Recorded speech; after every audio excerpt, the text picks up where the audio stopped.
जय हिंद दोस्तों, स्वागत करते हैं आपके अपने ही YouTube channel GS learning group में। अगर आपने अभी तक हमारे चैनल को सब्सक्राइब नहीं किया है तो सब्सक्राइब कर लीजिए। ठीक है, तो आगे चलते हैं। अभी तक हमने पढ़ा था अनुच्छेद 57 के तहत राष्ट्रपति के पुनर्निर्वाचन के लिए जो अहर्ताएँ होती हैं उसके बारे में पढ़ा था। इस वीडियो में पढ़ेंगे अनुच्छेद 58 राष्ट्रपति पद के लिए अहर्ताएँ। अहर्ताएँ का मतलब होता है योग्यता।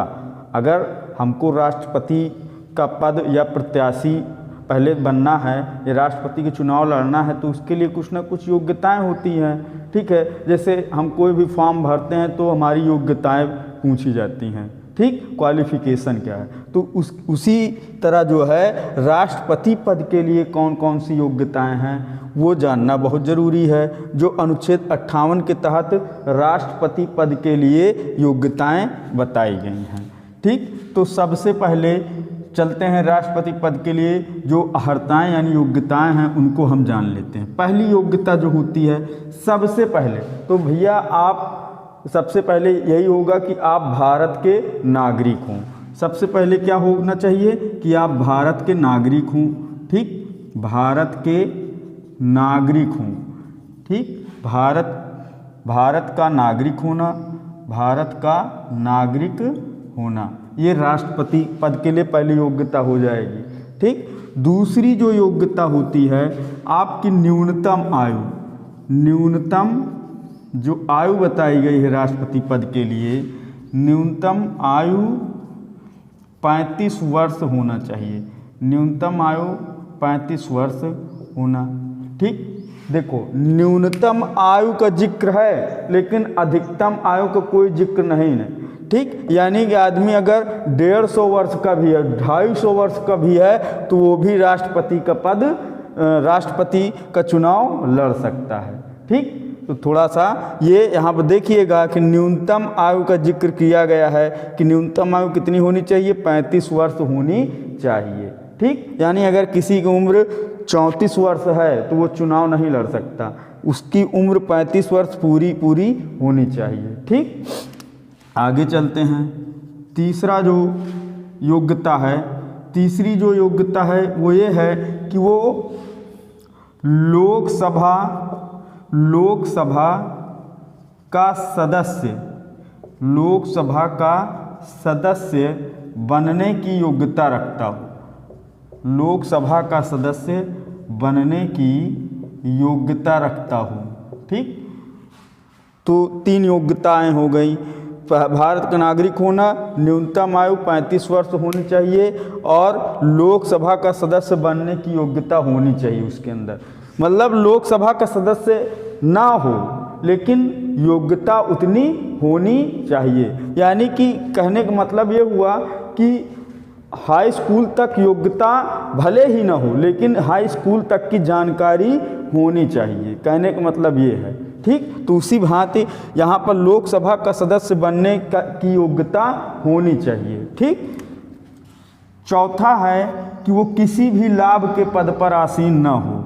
किसी भी लाभ के पद पर आसीन न हो यानी उस पर बना न हो। ठीक, आसीन न हो। तो 4 योग्यताएं हो गई। किसी भी लाभ के पद पर आसीन न हो यानी कोई भी सरकारी नौकरी ना करता हो। भाई सरकार बेवकूफ़ थोड़ी है कि आपका राष्ट्रपति के रूप में भी वेतन देगी और सरकारी नौकरी के रूप में भी वेतन देगी। तो एक ही पद आप ग्रहण कर सकते हैं, चाहे सरकारी नौकरी कर लें और चाहे राष्ट्रपति का पद ग्रहण कर लें। ठीक, अब पता लगे कि भैया आप जो है लेखपाल के पद पर भी आसीन हो और कह रहे हो भैया हम जो है राष्ट्रपति का पद भी प्राप्त कर लें, तो एक ही पद आप प्राप्त कर सकते हैं। ठीक है, तो यहाँ पर किसी भी लाभ के पद पर आसीन नहीं होना चाहिए। दूसरा चीज़ है लोकसभा में 50 प्रस्तावक होने चाहिए। 50 प्रस्तावक और राज्यसभा में, ठीक है, राज्यसभा में 50 अनुमोदक होने चाहिए आपके। ठीक, अनुमोदक।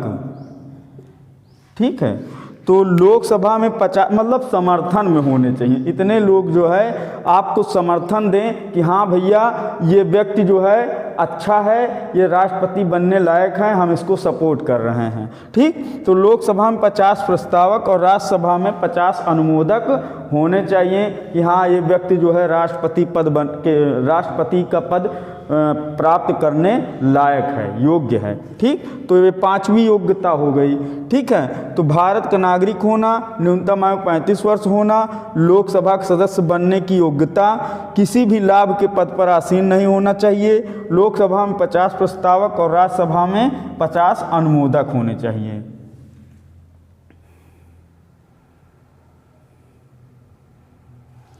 और छठी चीज़ ये है कि राष्ट्रपति बनने के लिए कोई भी पढ़ा लिखा नहीं होना चाहिए, यानी कि क्वालिफिकेशन नहीं, चाहे वो पढ़ा हो चाहे कुछ भी ना पढ़ा हो, फिर भी वो राष्ट्रपति का पद प्राप्त कर सकता है, यानी प्रत्याशी बन सकता है, चुनाव लड़ सकता है। तो छठी योग्यता ये है कि राष्ट्रपति के लिए पढ़ा लिखा जरूरी नहीं है। ठीक, पढ़ा लिखा जरूरी नहीं है, आवश्यक नहीं है। ठीक है, यानी कि एक अनपढ़ व्यक्ति भी राष्ट्रपति का चुनाव लड़ सकता है, ये योग्यता है। ठीक, अब बताइए ये भारत जैसे महान लोकतंत्र देश के जो प्रमुख होता है, भारत देश का जो प्रमुख माना गया वो राष्ट्रपति माना गया है, लेकिन उसके लिए भी क्वालिफिकेशन, नो क्वालिफिकेशन। अब यहाँ पर रेलवे ग्रुप डी के अगर पेपर डालने जाओ तो वहाँ पर भी भैया कहते हैं हाई स्कूल होना चाहिए। ठीक, तो ये है भारत के लोकतंत्र, दुनिया के प्रमुख महान लोकतंत्र देश के प्रमुख राष्ट्रपति की योग्यता कि कोई भी पढ़ाई लिखाई जरूरी नहीं है, फिर भी आप राष्ट्रपति का चुनाव लड़ सकते हैं। ठीक है, ये गंभीर विषय है, संविधान में अब वर्णन किया गया है कि राष्ट्रपति पद के लिए कोई भी पढ़ा लिखा जरूरी नहीं है। ठीक है, कोई भी व्यक्ति अपना राष्ट्रपति प्रत्याशी के लिए अपना चुनाव लड़ सकता है। ठीक, और 7वीं चीज़ ये है कि राष्ट्रपति का चुनाव लड़ने के लिए 15,000 रुपये जमानत राशि मांगी जाती है। कितना भैया? 15,000 रुपये जमानत राशि मानी जाती है, यानी कि अगर आप राष्ट्रपति का चुनाव लड़ रहे हैं तो 15,000 रुपये आपको जमा करना पड़ेगा। अगर मान लो आप कुल मतों का, जितने मत पड़े हैं राष्ट्रपति के चुनाव में, अगर उनका आप 1/6 मत प्राप्त नहीं कर पाते हैं तो आपकी जमानत राशि जो ये है इसको जब्त कर ली जाएगी। ठीक, तो ध्यान दीजिएगा, जमानत राशि राष्ट्रपति के लिए ये भी पूछा जाता है कितनी जमा होती है, तो 15,000 रुपये जमा होती है। और अगर 1/6 कुल मत का अगर राष्ट्रपति प्राप्त नहीं कर पाता है तो उसकी जमानत राशि जब्त कर ली जाती है। ठीक है, आशा करते हैं आप लोगों को ये अनुच्छेद समझ में आ गया होगा। अब बात करते हैं अनुच्छेद 59 की।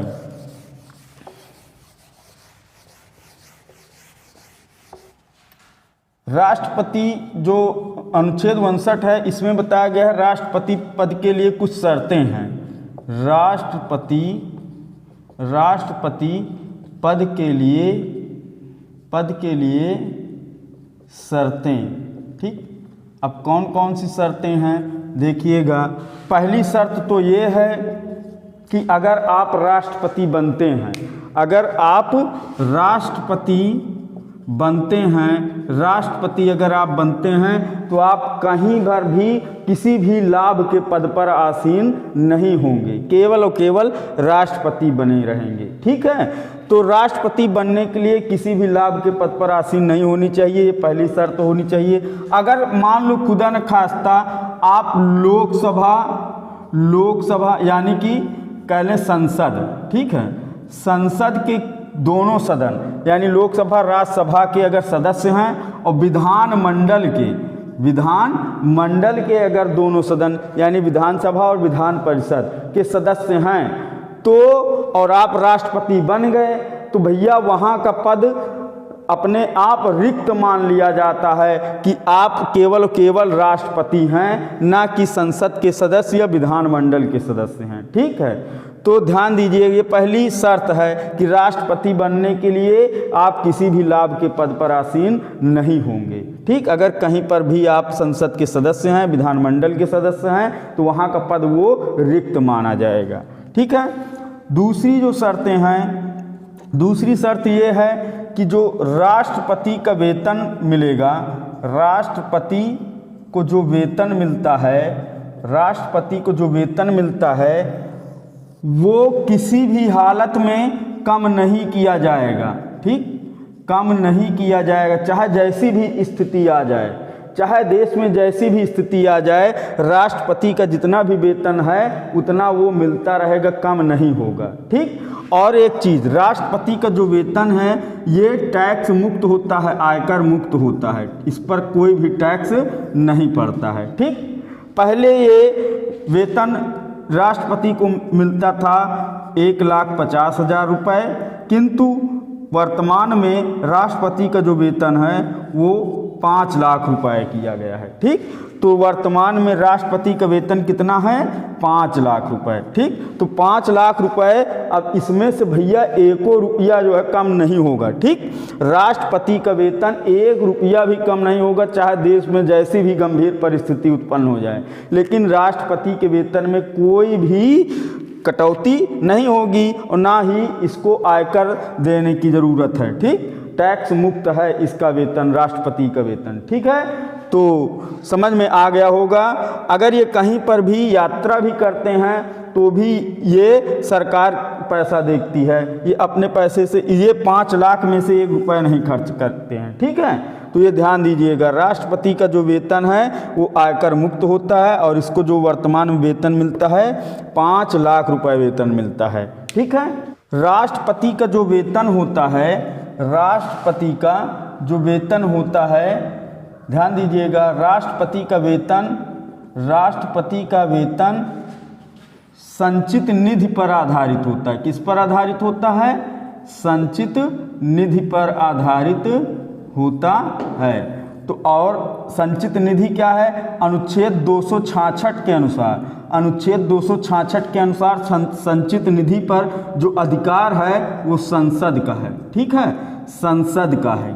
किसका है? संसद का है। राष्ट्रपति का वेतन किस पर आधारित होता है? क्वेश्चन बहुत पूछता है कि राष्ट्रपति का वेतन किस पर भारित होता है या आधारित होता है, तो संचित निधि पर भारित होता है। और किस अनुच्छेद के तहत संसद इसका अधिकार प्राप्त किया है? 266 के तहत। ठीक, तो 266 के तहत संसद को अधिकार है संचित निधि पर। संचित निधि पर जो प्रमुख पद होते हैं, जैसे राष्ट्रपति हो गया, उपराष्ट्रपति हो गया, लोकसभा का अध्यक्ष हो गया, ठीक है, और भी जो प्रमुख पद हैं उन सब के जो वेतन हैं वो संचित निधि पर ही आधारित। जो प्रमुख पद हैं, उच्च पद हैं, उन सब का वेतन किस पर आधारित है? संचित निधि पर आधारित है। ठीक है, तो संचित निधि पर अधिकार किसका है? संसद का है, 266 के अनुसार। आशा करते हैं आप लोगों को वीडियो पसंद आया होगा।